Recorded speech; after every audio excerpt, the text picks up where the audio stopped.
Hello! Welcome back to Telugu వెలుగు YouTube channel. ఈరోజు ఈ వీడియోలో మనము 10థ్ క్లాస్ టెక్స్ట్ బుక్‌ని ఏ విధంగా చదవాలి అనేదైతే చూద్దామండి. ఎందుకంటే మనకి ఇప్పుడు టెట్‌లో మనకి న్యూ టెక్స్ట్ బుక్ అయితే చదవాలైతే ఉంటుంది. పాతది కాదండి. ఓల్డ్ టెక్స్ట్ బుక్‌నైతే 10థ్ సిలబస్ కాదు. ఇంతకుముందు డీఎస్సీకి, టెట్‌కి ఓల్డ్ 10థ్ చదవమనైతే ఇచ్చారు.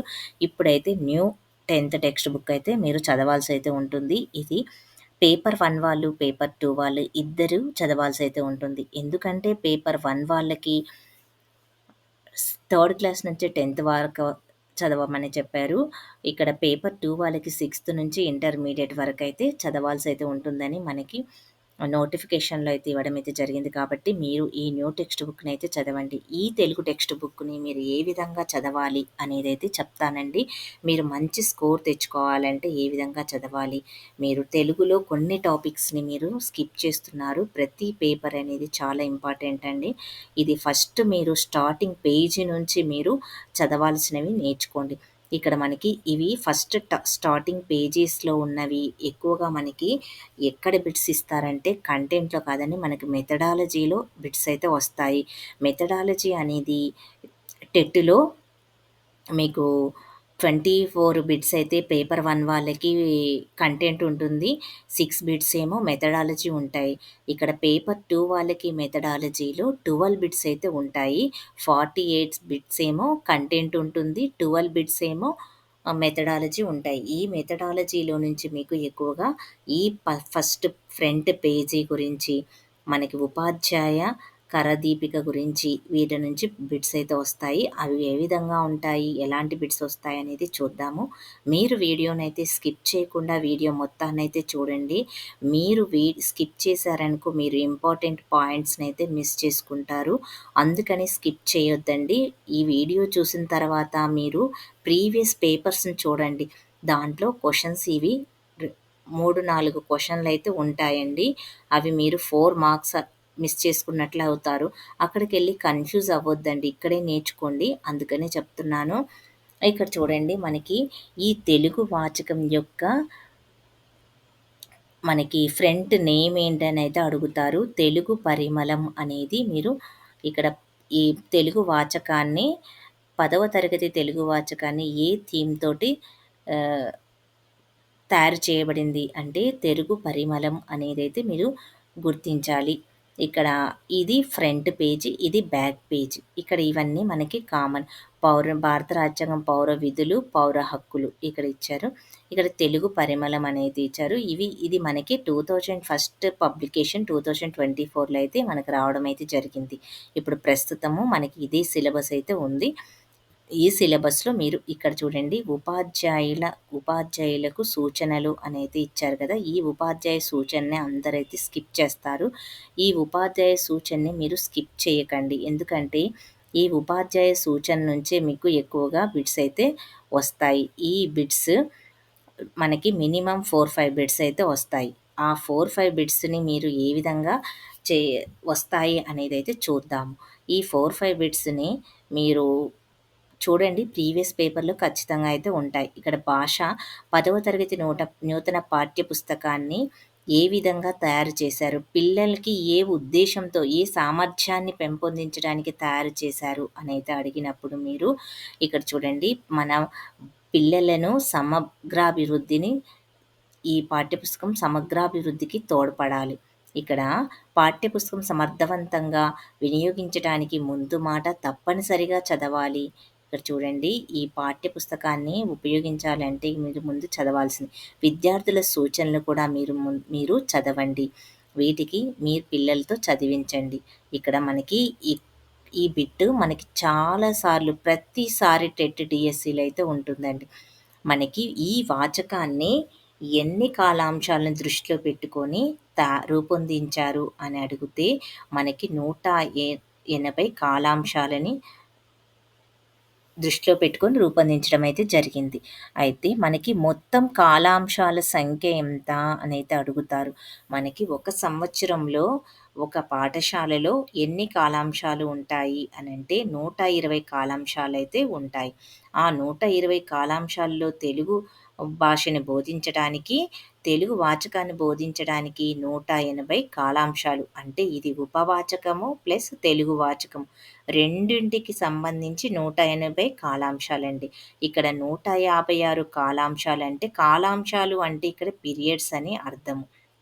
156 కాలాంశాలు పాఠ్యాంశాల బోధనకు ఉపయోగించాలి. మిగతా 24 కాలాంశాలని ఉపవాచకం బోధించడానికైతే ఉపయోగించాలి. ఈ 156లో మీరు ఒక్కొక్క పాఠాన్ని మనకి ఎన్ని లెసన్‌లున్నాయో దాన్ని మీరు లెసన్ ప్లాన్ తయారు చేసుకోవాల్సయితే ఉంటుంది. ఈ లెసన్ ప్లాన్‌లో మీరు ఒక పాఠానికి ఎన్ని పీరియడ్‌లు ఉపయోగించాలి అనేది కూడా ఇక్కడ ఇచ్చారు చూడండి. 12 కాలాంశాలని ఒక పాఠానికి ఉపయోగించాలి. మీరు దీంట్లోనే పాఠానికి ఉపయోగించాలి ఉన్మకీకరణకి. నెక్స్ట్ మీరు ఉపయోగించాల్సింది భాషాంశాలు, వ్యాకరణానికి కొంత ఇలాగా మీరు ఉపయోగించుకోవాల్సయితుంది. ఉపవాచకానికి కేటాయించిన నిర్ణీత కాలంలోనే పూర్తి చేయాలి. ఇక్కడ ఉపవాచకాన్ని ఏ విధంగా పూర్తి చేయాలి అని ఉపవాచకాన్ని పిల్లలలో మీరు ఏ సామర్థ్యాన్ని రాబట్టడానికి ఉపవాచకం ఉపయోగపడుతుంది అనైతే అడుగుతారు. ఇక్కడ పఠన అవగాహనకు సంబంధించి అభ్యాసాలను రూపొందించి నిర్వహించాలి. ఇక్కడ పఠన అవగాహనని పెంపొందించడానికి ఉపయోగిస్తారు ఉపవాచకాన్ని. ఇవన్నీ బిట్స్ అనేవి మీకు మెథడాలజీలో వస్తాయి. మీరు ఈ అంశాలన్నిటిని ఒక్కొక్కటిగా చదువుతూ ఉపవాచకాన్ని కేటాయించిన నిర్ణీత కాలంలోనే పూర్తి చేయాలి. ఉపవాచకాన్ని పిల్లల చేత తప్పక చదివించాలి. ముఖ్యాంశాలపైన మాట్లాడించాలి. పఠనావగాహనకు సంబంధించిన అభ్యాసాలను రూపొందించి నిర్వహించాలి. ఇక్కడ ఒక్కొక్క పాఠానికి ఎన్ని పీరియడ్‌లను మీరు ఉపయోగిస్తారు అనైతే అడిగితే క్వెషను మనము 12 పీరియడ్‌లని ఉపయోగించాల్సయితే ఉంటుంది. ఒక్కొక్క పాఠానికి మీరు 12 కాలాంశాలనైతే యూజ్ చేయాల్సయితే ఉంటుంది. వీటిలో చదవడము, చదవండి, ఆలోచించండి, ఉద్దేశము, కవి పరిచయము మొదలైనవి కృత్యాలకు కాలాంశాలుగా విభజించుకొని వినియోగించుకోవాలి. పాఠ్యాంశ విషయం పైన చర్చించి అవగాహన కల్పించడానికి పాఠంలోని విషయం నిడివిని బట్టి కాలాంశాలను కేటాయించుకోవాలి. అది చూడండి. ఇక్కడ ఇవి చెయ్యండిలో ఇచ్చిన అభ్యాసాలను మిగతా కాలాంశాలను వినియోగించాలి. అవగాహన, ప్రతిస్పందన అభ్యాసాలకు, వ్యక్తీకరణ, సృజనాత్మకతకు, భాషాంశాల్లో ఇచ్చిన పదజాల వ్యాకరణాలకు ప్రాజెక్టు పనిని ప్రదర్శింపజేసి చర్చించడానికి తగిన కాలాంశాన్ని కేటాయించాలి. ఈ కాలాల పరిధిలోనే పిల్లల చేత అభ్యాసాలు చేయించాలి. ఇప్పుడు మీరు ఇవన్నీ పిల్లలతో అయితే చేయించాలి. అవి జట్టుగా చేయిస్తారా? వ్యక్తిగతంగా చేయిస్తారా? అని కూడా అడుగుతారండి. ఇక్కడ చదవండి, ఆలోచించి చెప్పండి అనే అంశాన్ని ఉన్మకీకరణకు సంబంధించినవి. వీటిని ఉన్మకీకరణకు సంబంధించి ఈ చదవండి, ఆలోచించండి, చెప్పండి అనే అంశాన్ని పూర్తి తరగతి గది కృత్యంగా నిర్వహించాలి. ఏ విధంగా నిర్వహిస్తారు అనైతే అడుగుతారు. వ్యక్తిగతంగా నిర్వహిస్తారా? మీరు తరగతిలో జట్టుగా నిర్వహిస్తారా? అనైతే అడుగుతారు. ఇక్కడ పూర్తి తరగతి గది కృత్యంగా నిర్వహించాలి. పాఠ్యాంశం యొక్క ఉద్దేశము, నేపథ్యము, ప్రక్రియలు, కవి పరిచయంలోని అంశాలను పిల్లల చేత చదివించి చర్చించాలి. అర్థ సంగ్రహ కృత్యాలను వ్యక్తిగత కృత్యాలుగా నిర్వహించాలి. ఇందుకోసం తరగతి గదిలో తప్పనిసరిగా నిఘంటువును అందుబాటులో ఉంచాలి. ఇవన్నీ కలిపి ఒక క్వెషన్‌గా ఫ్రేమ్ చేసి మీకు ఇవ్వడం అయితే కూడా జరుగుతుంది. అందుకని మీరు ఈ పేపర్‌ని చదివితే మీకు మినిమమ్ 4 బిట్స్ దాకా అయితే మీకైతే వస్తాయి. పాఠంలోని విషయాల పట్ల పిల్లలకు అవగాహన కల్పించాలి. చర్చా పద్ధతి, ప్రశ్నోత్తర పద్ధతి, కథన పద్ధతి, ప్రదర్శన పద్ధతి, నాటకీకరణ వంటి పద్ధతులను ఆయా పాఠాల స్వభావాన్ని బట్టి ఉపయోగించాలి. ఆలోచించండి, చెప్పండి అనే పేరుతో ప్రశ్నలున్నాయి. వీటిని పాఠం బోధించే సమయంలో అడగాలి. ఇక్కడ చూడండి, ఆలోచించండి, చెప్పండి అనే పేరుతో ఉన్న ప్రశ్నలని మీరు పాఠం ముందు అడుగుతారా? పాఠం అయిపోయిన తర్వాత, పూర్తయిన తర్వాత అడుగుతారా అనైతే ఇచ్చినప్పుడు క్వెషను. బోధించే సమయంలోనే, పాఠం బోధించే సమయంలోనే మీరు ఇలాంటి ప్రశ్నలనైతే అడగాల్సయితే ఉంటుంది. పాఠం బోధించడం అంటే విషయాన్ని వివరించడం మాత్రమే కాదు, అందులోని విలువలను, కవి యొక్క హృదయాన్ని, అంతరార్థాన్ని పిల్లలకు అర్థం చేసుకునేలా ఉండాలి. ఇందుకోసం ఆలోచింపజేసే ప్రశ్నలని అడగాలి. ఇక మనకి ఇక్కడ చూడండి, ఇవి చేయండి అనే అభ్యాసాలు పిల్లల భాషా సామర్థ్యాలను పెంపొందించడానికి ఉద్దేశించబడింది. ఇవి చేయండి అనే అభ్యాసాలు పిల్లలకి ఏ సామర్థ్యాన్ని పెంపొందిస్తాయి అనేది అడిగితే, ఇక్కడ భాషా సామర్థ్యాన్ని పెంపొందించే దానికి ఉద్దేశించబడినవి అనైతే చెప్పాలి. పిల్లలే సొంతంగా రాసేలా చూడాలి అంట. ఇవి చెయ్యండి అనే వాటిని పిల్లలే సొంతంగా రాయాలి. కాబట్టి ఆయా కాలాంశాల్లో పిల్లలు వాటిని రాయగలిగేలా అవగాహన కల్పించాలి. పిల్లలు రాసిన అంశాలను పరిశీలించి సరిదిద్దాలి. 10వ తరగతి వార్షిక పరీక్షలు, బోర్డ్ పరీక్షలు కాబట్టి పిల్లలు సొంతంగా రాయడాన్నే ప్రోత్సహించాలి. ఇక్కడ చూడండి, అవగాహన, ప్రతిస్పందన అభ్యాసాలని మీరు ఏ విధంగా ఉపయోగిస్తారు? అభ్యాసంలో పాఠం ఆధారంగా ఇచ్చిన కృత్యాలతో పాటు అపరిచిత పద్య, గద్య కృత్యాలను వ్యక్తిగత కృత్యంగా నిర్వహించాలి. ఇక్కడ ఏకవాక్య సమాధాన ప్రశ్నలకు, సందర్భ సహిత వాక్యాలకు జవాబులు రాయించాలి. ఇక్కడ మీరు ఏకవాక్య ప్రధాన ప్రశ్నలకు, సందర్భ సహిత వాక్యాలకు జవాబులు రాయించాలి. అవి ఏ విధంగా వ్యక్తిగత కృత్యంగా మీరు అవగాహన, ప్రతిస్పందనలో చేయవలసైతే ఉంటుంది. వ్యక్తీకరణ, సృజనాత్మకత అభ్యాసంలోని ప్రశ్నలు స్వీయ రచన, సృజనాత్మకత సామర్థ్యాలకు సంబంధించినవి. వీటిలో లఘు సమాధానాలను పాఠం బోధించేటప్పుడే ఇంటి పనిగా ఇవ్వవచ్చు. మీరు వ్యక్తిగత సృజనాత్మకతలో ఎక్కువగా స్వీయ రచనని, సృజనాత్మకత సామర్థ్యాలకు సంబంధించినవి. ఇక్కడ ఇక్కడ లఘు సమాధానాలు అనేటివి మీరు పాఠం బోధించేటప్పుడే వీటిని ఇంటి పనిగానే ఇవ్వవచ్చంట. వ్యాసరూప సమాధానాలను ప్రశ్నలకు జవాబులు రాయించడానికి పూర్తి తరగతి గదిలోనే చర్చ నిర్వహించాలి. ఇక్కడ లఘు ప్రశ్నలకేమో ఇంటి పనిగా ఇవ్వచ్చు. కానీ వ్యాసరూప ప్రశ్నలకి ఏం చేయాలి అనంటే, పూర్తి తరగతి గది చర్చ నిర్వహించి వాటిని తరువాత వ్యక్తిగతంగా రాయించాలి. వీటిని చదివించాలి. పిల్లలు రాసిన అంశాలను భావాత్మక వాక్యాలుగాను, పదాలు అక్షర దోష పరంగాను సరిచెయ్యాలి. మీరు రాసిన తర్వాత పిల్లలని రాసిన అంశాలని భావాత్మకంగా వాక్యాలు, పదాలు, అక్షర దోషాలు ఏమున్నాయో సరిచెయ్యాలి. సృజనాత్మకతకు సంబంధించిన ప్రశ్నలకు పిల్లలు సమాధానాలు రాయడానికి తగిన ఉదాహరణలిచ్చి అవగాహన కల్పించాలి. పిల్లలను జట్టుగా విడదీసి వాటిని రాయమనాలి. మీరు సృజనాత్మక సంబంధించిన ప్రశ్నలను పిల్లలతోటి జట్టుగా విడదీసి వాటిని రాయమనైతే చెప్పాలి. తర్వాత వాటిని ప్రదర్శింపజేసి చర్చ ద్వారా సరిదిద్దాలి. వాళ్ళు ఏమన్నా తప్పు రాసి ఉంటే గిన ఆ వాక్యాలని మీరు చర్చించి వాటిని సరిదిద్దాలి. ప్రతి పాఠం చివర ఉన్న ప్రాజెక్టు పనులను నిర్మాణాత్మక మూల్యాంకనంకు అనుగుణంగా నిర్వహించాలి. ఈ ప్రాజెక్టు పనులను ఏ విధంగా నిర్వహించాలంటే, నిర్మాణాత్మక మూల్యాంకనంకు అనుగుణంగా నిర్వహించాలి. సంగ్రహణాత్మక మూల్యాంకనం కాదండి. ప్రాజెక్టు పనిని ఎక్కడ నిర్మాణాత్మక మూల్యాంకనంలో భాగంగా నిర్వహించాలి. పాఠాన్ని పలకరింపు, ఉన్ముఖీకరణ, శీర్షిక ప్రకటన, ఉద్దేశము, కవి పరిచయము, పునశ్చరణ, తరువాత పాఠ్యాంశ బోధన, చర్చ, అవగాహనలో విద్యార్థులు, ఉపాధ్యాయుల ప్రశంసా పఠనము, ఆదర్శ పఠనము, మౌన పఠనము, అర్థ సంగ్రహణ, పాఠ్యాంశ విషయంపై చర్చ, అవగాహన, సామర్థ్యాల సాధన, పిల్లల అవగాహన పరిశీలన ఇంటి పనితో ముగించాలి. మీరు పాఠాన్ని ఏ విధంగా పూర్తి చేస్తారు అనంటే, ఇంటి పనితోని ముగించాల్సైతే ఉంటుంది. ఫస్ట్ పాఠం మొదట ఏం చేస్తారు? పలకరింపుతో స్టార్ట్ చేయాలి. మీరు పాఠాన్ని ఎండ్ చేసేటప్పుడు ఇంటి పనితోటి ముగించాల్సైతే ఉంటుంది. పలకరింపు ఇవి వరుస క్రమం అడుగుతారండి. పలకరింపు, ఉన్ముఖీకరణ, తరువాత శీర్షిక ప్రకటన చేస్తారు. తర్వాత ఉద్దేశం చదువుతారు. తర్వాత కవి పరిచయము, తర్వాత పునశ్చరణ, తర్వాత పాఠ్యాంశాన్ని బోధన, తర్వాత చర్చ. చర్చ అయిపోయిన తర్వాత పిల్లల్లో అవగాహన.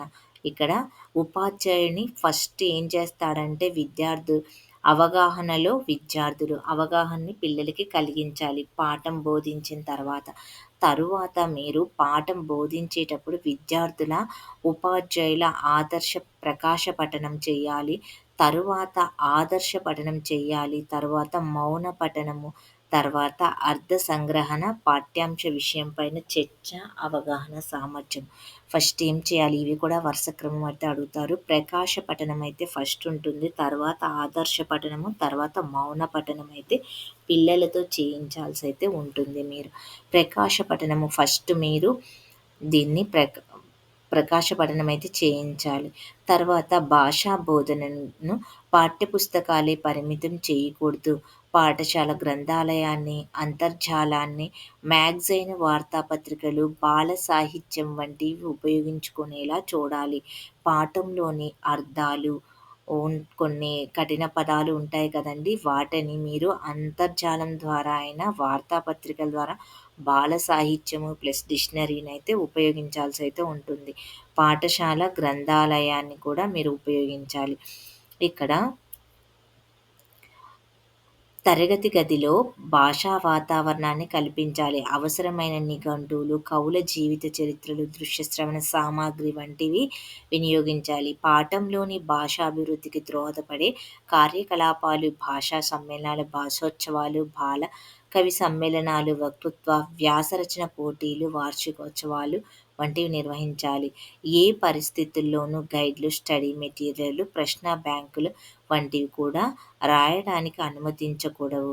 పాఠశాలలోని అభ్యాసాలకు విద్యార్థులు సమాధానాలు సొంతంగా రాసే విధంగా ప్రోత్సహించాలి. అభ్యాసాలకు సంబంధించి విద్యార్థులు సమాధానాలని సొంతంగా రాసే విధంగా మీరు ప్రోత్సహించాల్సయితే ఉంటుంది. ఇదండి ఇక విద్యార్థులకు ఇచ్చే సూచనలు. ఇవి కూడా మీరు చదవండి. ఇక్కడ అకారాది పట్టికలు, నిఘంటువులు ఇవన్నీ అయితే ఇచ్చారు కదా! ఇవి చెయ్యండి అనే పేరుతో సామర్థ్యాల వారీగా అభ్యాసాలు ఉన్నాయి. వాటిని ఉపాధ్యాయులతో జట్టులో చర్చించి వ్యక్తిగతంగా సమాధానాలు రాయాల్సయితే ఉంటుంది. ఇవన్నీ మనము ఫస్ట్ 2 పేపర్స్‌లో చదువుకున్నవే అండి. అవే అంశాలని ఇక్కడ ఇవ్వడమైతే జరిగింది. అవి కూడా మీరు ఇవి ఒకసారైతే చదవండి. రామాయణము, ఉపవాచక రామాయణాన్ని స్వీయ పఠన చేయించాలి. చర్చ ద్వారా అవగాహన పెంచాలి. ఇచ్చిన ప్రశ్నలకు జవాబులు రాయాలి. ఇది మీరు గుర్తించండి. ఇక నెక్స్ట్ మనకి పుస్తకం ద్వారా విద్యార్థులు సాధించాల్సిన అభ్యసన ఫలితాలు. ఇవి కూడా చూడండి. మీరు ఫస్ట్ వీటినైతే చదవండి. మీకు ఒక అండర్‌స్టాండింగ్ అయితే వస్తుంది. ప్రత్యక్ష దైవాల గురించి ఉన్న పాఠంలో ఏమేమున్నాయి అనేదైతే ఆ పాఠం నేర్చుకోవడం వలన విద్యార్థులకు ఏమి ఉపయోగము అనే దానికైతే ఇక్కడ తల్లిదండ్రుల పట్ల సేవాభావం కలిగి ఉండాలని తెలియచేస్తుంది. ఈ ప్రత్యక్ష దైవాలు అనేది పిల్లల పైన తల్లులకు గల ప్రేమాభిమానాలను గుర్తించాలి. పద్యాలను రాగయుక్తంగా పాడాలి. భావాలను సొంత మాటల్లో చెప్పగలగాలి. పాఠం ఆధారంగా పాత్రల మధ్య సంభాషణలు సృజనాత్మకంగా రాయగలగాలి. పాఠంలోని భాషాంశాలు అర్థం చేసుకొని వినియోగించుకోవాలి. ఇవన్నీ ప్రతి లెసన్‌లో అయితే ఉంటాయండి. భాషాంశాలు, వ్యాకరణాలు, పాత్రలు ఇవన్నీ. ఇక్కడ చూడండి 'బతుకు గంప' అనే పాఠము దేనికి సంబంధించింది ఉద్దేశం అంటే కుటుంబం కోసం తల్లి పడే శ్రమను, స్త్రీల ఆత్మస్థైర్యాన్ని గుర్తించడము. ఈ పాయింట్ మీరు చూసుకుంటే సరిపోతుంది. ఇంకా నెక్స్ట్ మాధుర్యంలోనేమో నైతిక విలువలకి శతక మాధుర్యం ఎందుకంటే నైతిక విలువలను గ్రహించడము. పిల్లల్ని రాగయుక్తంగా పాడగలగాలి. ప్రతి స్టార్ గుర్తులో ఉన్నటువంటి పద్యాలని వీళ్ళకి నేర్పించాలి. ఇంకా మీకు ఉపన్యాస కళ అనేది ఇచ్చారు కదా! ఈ ఉపన్యాస కళకు సంబంధించి వ్యక్తిత్వ నైపుణ్యాలను పెంపొందించుకోవడము. ఇక్కడ జలియన్‌వాలా బాగ్ స్వతంత్ర సంగ్రామంలోని వివిధ ఘట్టాల గురించి తెలియజేస్తుంది. ఈ పాఠం యొక్క ముఖ్య ఉద్దేశ్యం. ప్రకృతి సందేశము. ఇది ప్రకృతి మానవాళికి ఇస్తున్నటువంటి సందేశాలను గ్రహిస్తారు ఈ పాఠం వలన.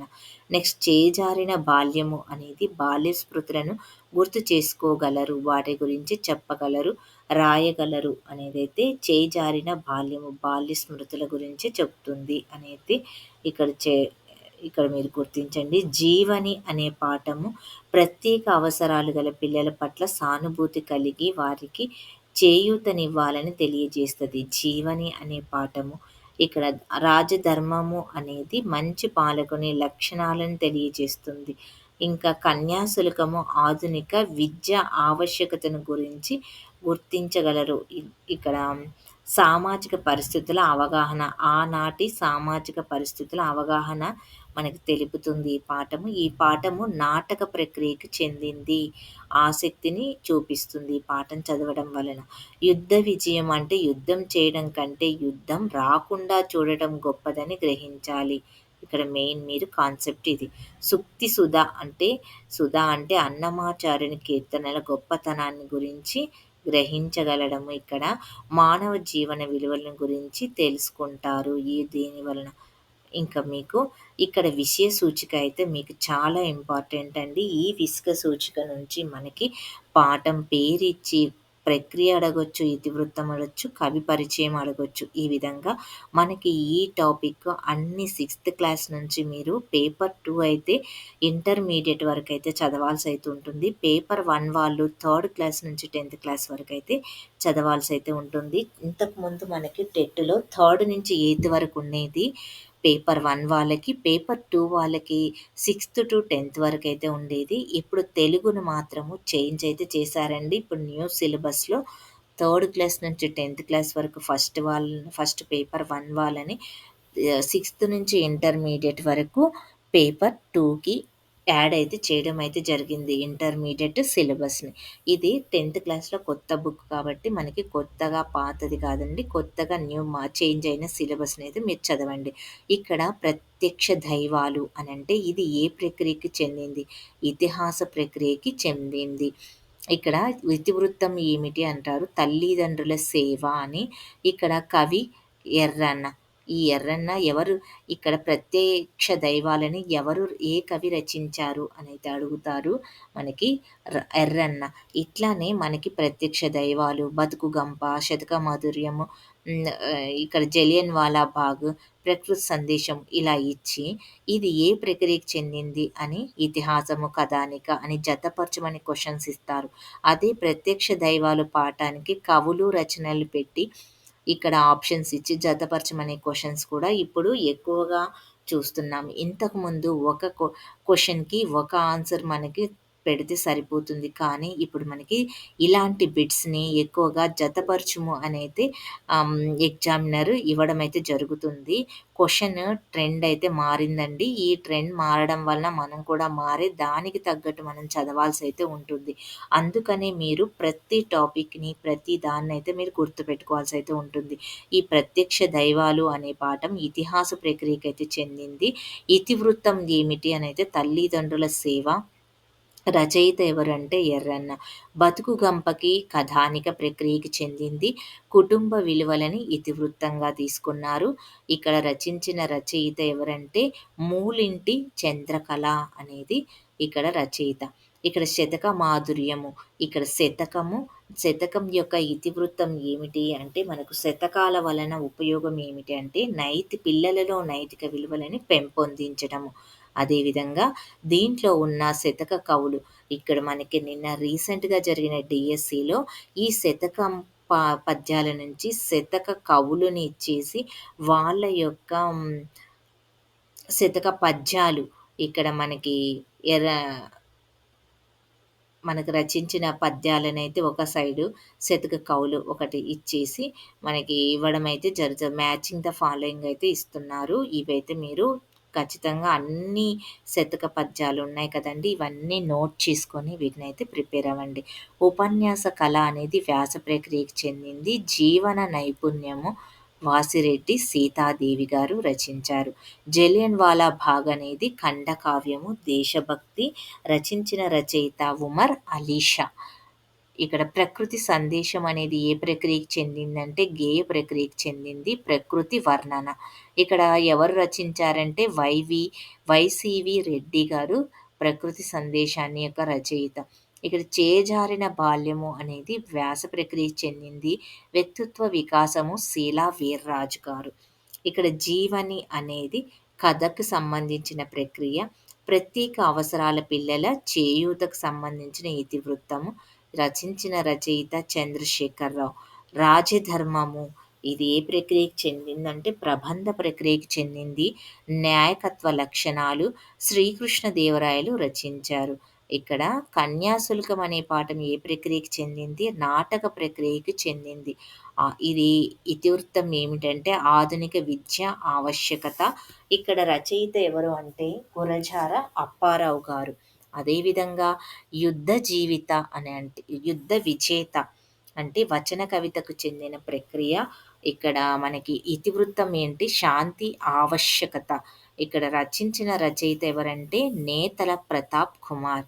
ఇక్కడ సుక్తి సుధాలో సాహిత్య వ్యాసము ఉత్తమ మానవ గుణాలు ఎస్ గంగప్ప. ఇలాగా మీరు ఈ ప్రక్రియలు, ఇతివృత్తం, రచయితల గురించయితే మీరు చదవాల్సయితే ఉంటుందండి. దీంట్లో మినిమమ్ మనకి 3 ఆర్ 4 బిట్స్ అయితే వస్తాయి. ఇవి మీరు ఇక 10థ్‌లోనే కాదండి. మీరు సిక్స్త్ క్లాస్ నుంచి చదవండి. సిక్స్త్ నుంచి 10థ్ మధ్యలో మీకు ప్రక్రియ నుంచి ఒక బిట్ కంపల్సరీ ఉంటుంది. ఇతివృత్తం నుంచి ఒకటుంటుంది. రచయితల గురించి ఒక బిట్ అయితే ఉంటుంది. ఇక ఉపవాచకాన్ని మీరు ఇక్కడ రామాయణం అయితే మీరు చదవండి. ఇప్పటి వరకైతే పెద్దగా బిట్లయితే ఏం రాలేదండి రామాయణం నుంచి. మీరైతే చదవండి ఒకసారి. మీకు కాన్సెప్ట్ అయితే అర్థమైతే సరిపోతుంది. మీ సంభాషణలు ఇస్తారండి ఈ రామాయణం నుంచి మనకి ఎక్కువగా. ఇక ఇంతకు ముందుదే రామాయణం అనేది కొత్తగా అయితే ఏం చేంజ్ అయితే లేదు. ఇక్కడ మనము ప్రత్యక్ష దైవాలు అనే పాఠముతో మనకి 10థ్ క్లాస్ ఫస్ట్ లెసన్ అయితే స్టార్ట్ అవుతుందండి. ఇదైతే మనము ఒక లెసన్‌గా నెక్స్ట్ క్లాస్‌లో అయితే విందాము. ఇప్పటి వరకైతే వీడియో చూసారు కదా! మీకు వీడియో నచ్చితే లైక్ చేయండి, షేర్ చేయండి మీ ఫ్రెండ్స్‌కి. హైప్ ఆప్షన్‌లో పాయింట్స్ అయితే ఇయ్యండి. మీకు ఈ 10థ్ క్లాస్ సిలబస్ కావాలి అని అంటే కామెంట్ సెక్షన్‌లో కామెంట్ అయితే చేయండి. నెక్స్ట్ నేను ఈ ప్రత్యక్ష దైవాల గురించైతే లెసన్ అయితే చెప్తానండి మీకు. మరీ డీప్ కాకుండా నేను ఏ పాయింట్స్ ఇంపార్టెంటు అనేవి, ఎక్కడ మీరు చదవాలి, ఎక్కడ స్కిప్ చేయాలి, ఎక్కువ ఏ టాపిక్ ఇంపార్టెంటు ఇలాంటివన్నీ అయితే మీకు చెప్తాను. అందుకనే మీరు ఛానల్‌నయితే సబ్స్క్రైబ్ అయితే చేసి పెట్టుకోండి. అక్కడ సబ్స్క్రైబ్ చేసుకోండి. పక్కనే ఉన్న బెల్ ఐకాన్‌ని ఆన్ చేసి పెట్టుకొని ఆల్ అనే నోటిఫికేషన్‌ని ఆన్ అయితే చేసుకోండి. ఆల్ అనే నోటిఫికేషన్ ఆన్ చేసుకుంటే నేను పెట్టే ప్రతి వీడియో మీకు నోటిఫికేషన్ రూపంలో అయితే వస్తుంది. చాలామంది 10థ్ క్లాస్ సిలబస్ అప్లోడ్ అయితే చేయమని అయితే అడుగుతున్నారు. అందుకనే ఈ వీడియో చేస్తున్నానండి. మీకు వ్యాకరణానికి సంబంధించినటువంటి 10థ్ క్లాస్‌కి సంబంధించిన సిలబస్ మీకు ఈ కంటెంట్‌కి సంబంధించినవి భాషాంశాలు, వ్యాకరణం కూడా వీడియో చేయమంటే చేస్తాను. మీకు కావాలి అని అంటే కామెంట్ సెక్షన్‌లో కామెంట్ అయితే చేయండి. ఈ వీడియో చూసిన వెంటనే మీరు ఎన్ని కామెంట్స్ ఎక్కువ వస్తే వాటిని బట్టి నేనైతే క్లాసెస్ అయితే స్టార్ట్ చేస్తాను. ఇంకా మీకేమన్నా డౌట్ ఉంటే కామెంట్ సెక్షన్‌లో కామెంట్ అయితే చేయండి. Thank you.